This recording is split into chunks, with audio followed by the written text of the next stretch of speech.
Okay, so I want to make a few comments about all of these things, and as many YouTube things, videos that I've seen on there of people asking, what kind of bike should I get? Is this one big enough? Is that one big enough? Should I start with this? Should I start with that? I'm going to do this. What should I get? And all that. And let me just give you some thoughts on that. First of all, let me just say this right up front. All of us talk about learner's bikes, beginner's bikes, unless you're talking about something that's, say, under 250 cc's. That's ridiculous talk, man.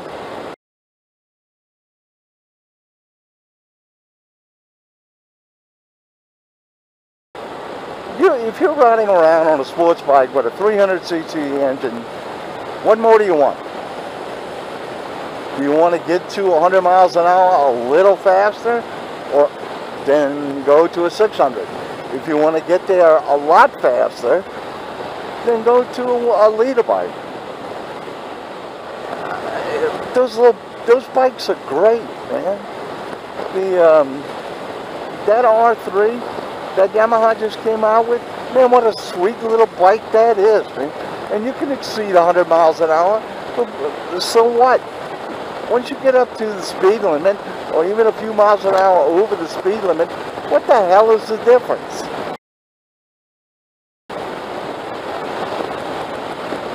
The fact that you reach that plateau faster than the R3 did in your R1, great for you. I'm so happy.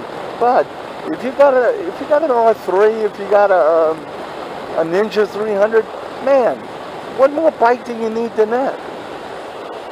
But anyways, and even on some of the other bikes, I mean, if you're talking about a 50cc or 125cc motorbike, then yeah, I would definitely say those are learner bikes or beginner bikes, because they're for smaller people.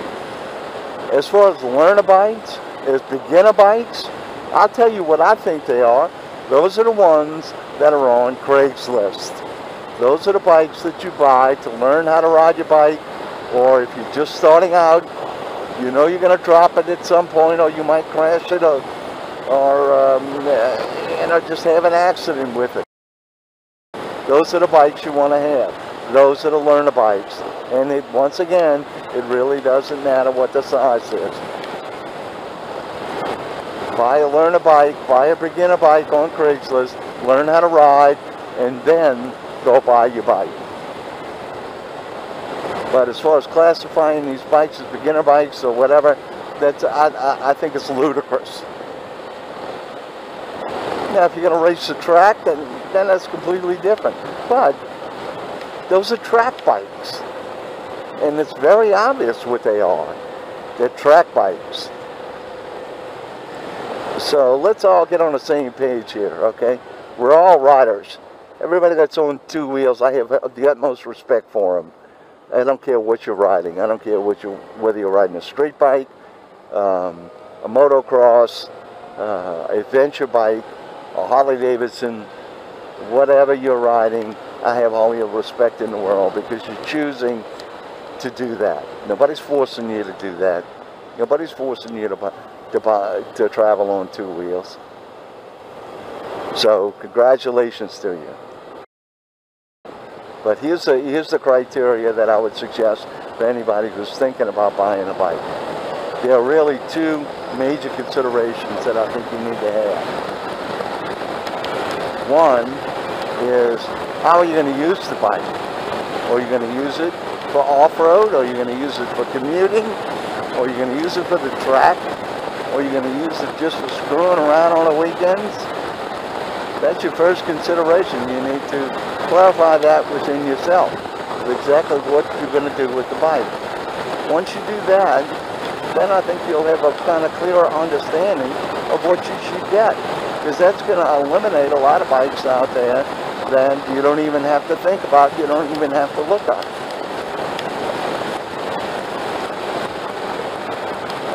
And within that category, what you need to consider is if you are going to be doing commuting, how far is your commute? If you're going to be doing 50, 60 miles, on your commute twice a week, then I would suggest you probably get something a little larger. But if you're just running across town from one of the suburbs into downtown, or suburb to suburb, what do you need any more than a 300 for? Just to go faster from stoplight to stoplight? Have at it, buddy. Have at it. And the other thing you need to consider with that is, if you're using it for commute, what about the gas mileage? It costs money to run these motorcycles. So think of that. But the second and the most important aspect of it, from my point of view, is get what you want. Get what you like. If you like the looks of that bike, if you like the way it feels under you, buy it. I don't care what size it is. It really doesn't matter, as I said. Get what you want to get. Go around, and that would be a big part of it, is visit everybody. Go to everybody. Go to Harley, all of the Japanese bikes. Go to BMW, all of the bikes. Go look at them all. Go sit on them. Some of the manufacturers will allow you to do a test ride, and some won't. I know with most of the Japanese bikes, they won't let you do a test ride, but on occasion, they do have ride days. So keep an eye on that. If you're undecided, wait till one of these ride days come along, go over there and ride the bikes. Or if you have a friend that rides, ask him if he could ride his bike, or what he thinks of it. Sometimes the opinions of other riders are much more important, because they're people you trust and people you know, and people that know you. So if you're like a really tall person or a really short person, and somebody says, hey, man, you should get this, that, or the other thing, perhaps that bike is not suited to you. I can tell you one brief story is the guy that this bike, I bought this bike secondhand. It's a 2012 Yamaha FR6. I'm sorry, FZ6.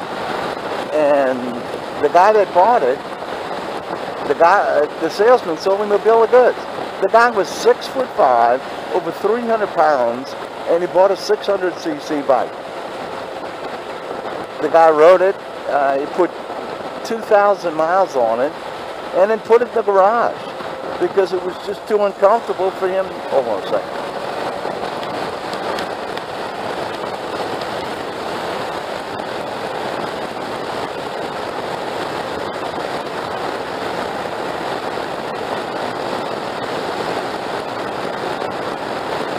Anyway, so the bike was just too uncomfortable for him to ride.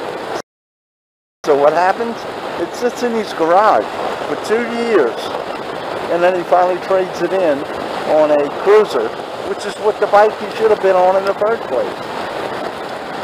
Some of the salesmen that I've seen that are selling motorcycles, some of them will help you and counsel you on bikes, but most of them, they're just looking to make a sale. So, you know, even if the bike is wrong for you, but it's within a price range and they can talk you into it, they'll sell it to you. And that's a real mistake, but regardless of that. So, and on the other hand, if you're a short guy, you certainly don't want to go buy a Hayabusa, because there's no way you're going to ride that bike. It's so stretched out that even at myself, close to 6 foot tall, I was a real reach to ride that bike. The only guy that I knew that could ride it was a friend who's now moved to North Carolina, but the guy was like 6'5", and he fit on the bike just fine. So anyway, so to get to the bottom line is, ask yourself what kind of ride you want to do. It's street riding, long distance riding. If you're going long distance, I would definitely recommend a Harley, because that's what they're made for. Big American iron, meant to travel the roads coast to coast. If you're going to stay in the city, maybe you should consider a street bike. If you're going to go off-road, how about a motocross or an adventure bike? which I really considered, but since there's really not a whole lot of roads or hills around here, I ended up dismissing it. But so find out what kind of riding you're going to do. Go look at them, go sit on them, and buy the bike that you want to buy. Buy the bike that's comfortable for you. Buy the bike that has the performance that you feel like you can handle. If it's something that you think you're going to trade in year after year, I would definitely recommend the Harley-Davidson, because they really, really hold their value. I'm going to see if I can drift past this guy. Yeah, I guess I can.